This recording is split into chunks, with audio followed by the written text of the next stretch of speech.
Daniel vivió lo suficiente como para ver la caída de Babilonia. Tal y como se había profetizado, el rey Ciro conquistó la ciudad. Poco después, justo cuando se cumplían 70 años de la desolación de su tierra, los judíos salieron del exilio. Bajo la dirección de varios gobernantes, sacerdotes y profetas fieles, reconstruyeron Jerusalén y restauraron el templo de Jehová. Pero, ¿qué sucedió cuando pasaron los 483 años predichos? El tiempo en que llegaría el Mesías. ¿Cuándo debería esperar el pueblo de Dios que viniera Mesías el caudillo? A Daniel se le explicó que llegaría 69 semanas de años después de que se ordenara la reconstrucción de los muros de Jerusalén. Como una semana tiene 7 días, una semana de años debe tener 7 años. La orden de reconstrucción se dio en el 455 antes de nuestra era, mucho después de los días de Daniel. Si desde ahí contamos 69 semanas, es decir, 483 años, llegamos al 29 de nuestra era.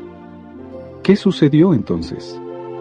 Cuando Jesús fue bautizado por Juan, Jehová lo nombró Mesías por medio de su Espíritu Santo y dijo: Este es mi Hijo, el amado, a quien he aprobado. Mateo 3, 16 y 17. Por fin había llegado el Mesías prometido. Pero, ¿cuándo sucedió esto?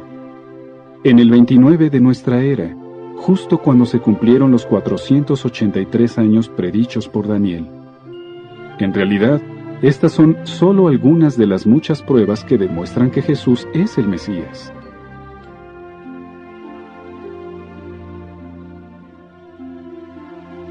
¿Qué indica la cronología bíblica sobre el año 1914? La respuesta que da la Biblia. La cronología bíblica indica que el reino de Dios fue establecido en los cielos en 1914. Así lo demuestra una profecía registrada en el capítulo 4 del libro de Daniel. ¿En qué consiste la profecía? Dios hizo que un rey de Babilonia, llamado Nabucodonosor, tuviera un sueño profético. Ese rey soñó que un enorme árbol era cortado y que se impedía que su tocón volviera a crecer por un período de 7 tiempos. Una vez cumplido ese plazo, el árbol crecería de nuevo. El cumplimiento inicial de la profecía. El enorme árbol representó al propio rey Nabucodonosor, quien fue simbólicamente cortado cuando se volvió loco y dejó de ser rey. Pasó un período de 7 años en ese estado. Al final, Dios le devolvió la cordura, y Nabucodonosor reconoció la autoridad divina y recuperó su puesto. Pruebas de que la profecía tendría un cumplimiento mayor. Fijémonos en el propósito de esta profecía: que sepan los vivientes que el Altísimo es gobernante en el reino de la humanidad, y que a quien Él quiere darlo lo da, y coloca sobre él aún al de más humilde condición de la humanidad. Daniel 4:17. ¿Colocaría Dios al orgulloso Nabucodonosor en dicho puesto? Claro que no.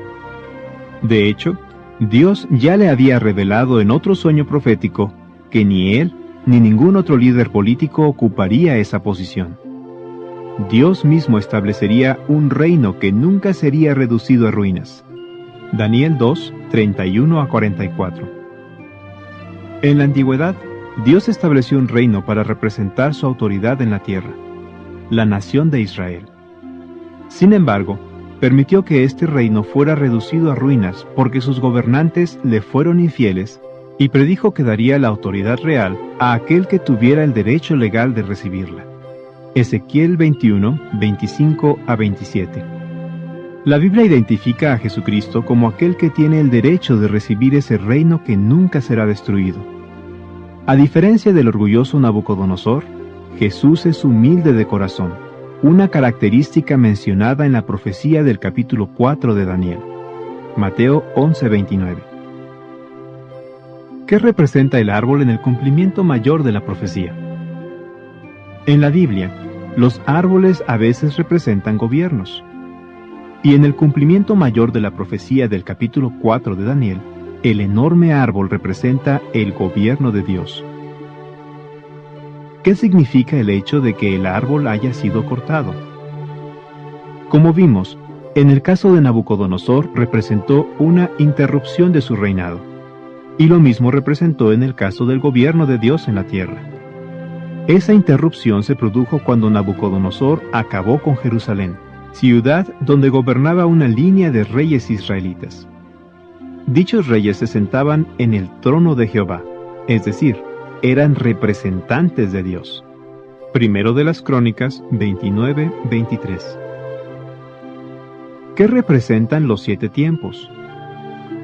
Los 7 tiempos representan el período durante el cual Dios permitiría que las naciones del mundo gobernaran sin la intervención de algún reino establecido por Él.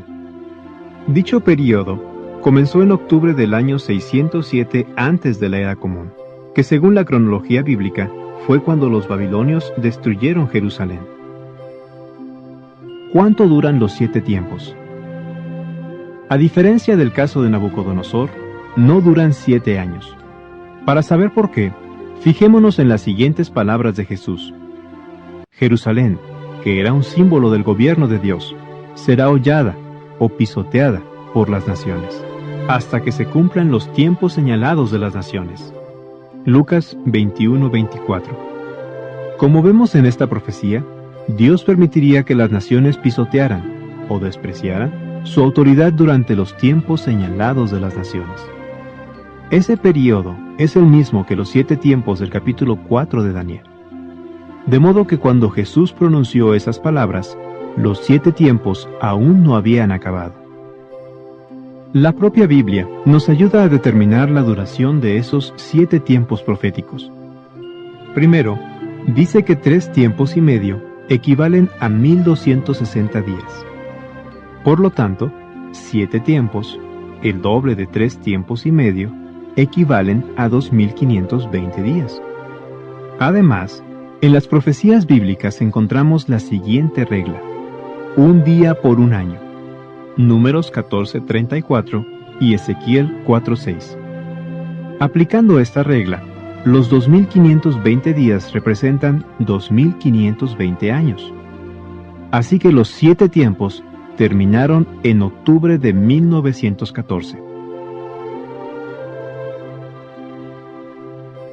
El Mesías sería rey en los cielos.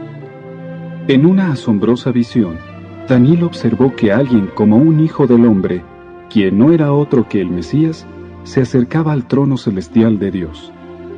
Entonces, Jehová le concedía gobernación y dignidad y reino, un gobierno que duraría para siempre. Luego Daniel se enteró de otro emocionante dato sobre el reino mesiánico. Su rey gobernaría con un grupo de personas al que se llamó los Santos del Supremo. Daniel 7, 13, 14 y 27. En 1914, Jesucristo, representado como un jinete a lomos de un caballo blanco, recibió su corona celestial y de inmediato salió cabalgando para completar su victoria contra este sistema satánico. Revelación 6, 1 y 2 dice: Y vi cuando el Cordero abrió uno de los 7 sellos, y oí a una de las 4 criaturas vivientes decir con voz como de trueno: Ven. Y vi y miren, un caballo blanco, y el que iba sentado sobre él tenía un arco, y le fue dada una corona, y salió venciendo y para completar su victoria. La descriptiva profecía del capítulo 6 de Revelación indicaba que, tras el establecimiento del reino de Dios, las condiciones mundiales empeorarían rápidamente. Habría guerras, escasez de alimento, enfermedades y otras causas de muerte. Y estos sucesos están representados por el avance de 3 jinetes que siguen de cerca a Jesucristo.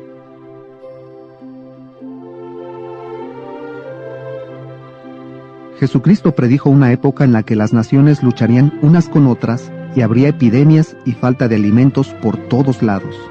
Les dijo a sus discípulos que estas calamidades serían la señal de los últimos días.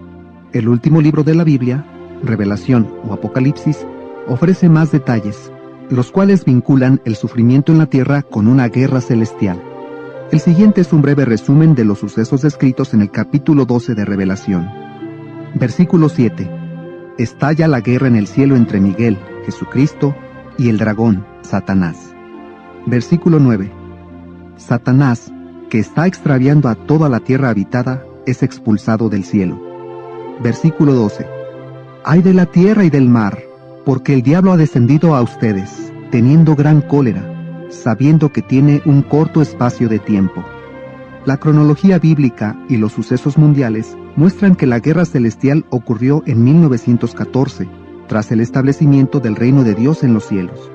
Así que en ese crucial año estallaron dos guerras, una en la tierra y otra en el cielo. La Biblia, un libro de profecías exactas. Los últimos días. Segunda a Timoteo 3:1, Mateo 24:3. No se trata del fin del mundo que tanto teme la gente. Más bien, es un período en el que tendría lugar una serie de acontecimientos y actitudes enumerados en la Biblia, los cuales constituirían una señal. Jesús les dijo a sus discípulos que cuando vieran suceder estas cosas, tuvieran la certeza de que pronto llegaría el alivio. Lucas 21:31. El reino pondría fin a todos los gobiernos del mundo. Daniel, capítulo 2. Dios hizo que Daniel pudiera interpretar un sueño que tenía desconcertado a Nabucodonosor, el rey de Babilonia.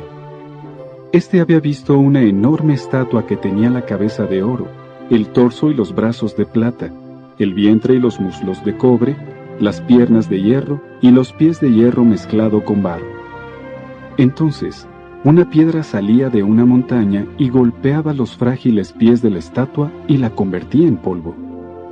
Daniel explicó al rey que la cabeza de oro representaba a Babilonia y las demás partes a otras potencias mundiales que vendrían después. El reino de Dios entraría en acción durante el tiempo de la última potencia, los pies de hierro y barro, y reduciría a añicos todos los gobiernos del planeta. Luego reinaría para siempre sobre el mundo entero.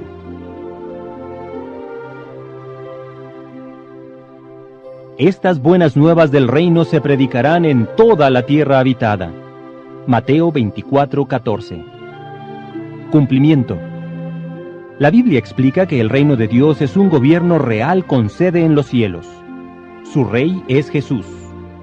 Este reino celestial triturará y pondrá fin a todos los gobiernos humanos y él mismo subsistirá hasta tiempos indefinidos.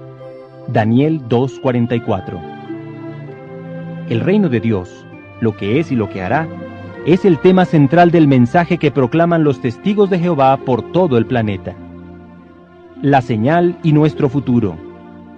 Después de evaluar las pruebas, millones de personas han llegado a la conclusión de que la señal de los últimos días que contiene la Biblia se está cumpliendo hoy. La historia demuestra que la Biblia es realmente un libro de profecías infalibles. Usted puede confiar en lo que la Biblia predice para el futuro. Son profecías que tendrán efecto en su vida, pues Dios promete poner fin a estos traumáticos últimos días, así como el extraordinario futuro que les espera a la tierra y a la humanidad.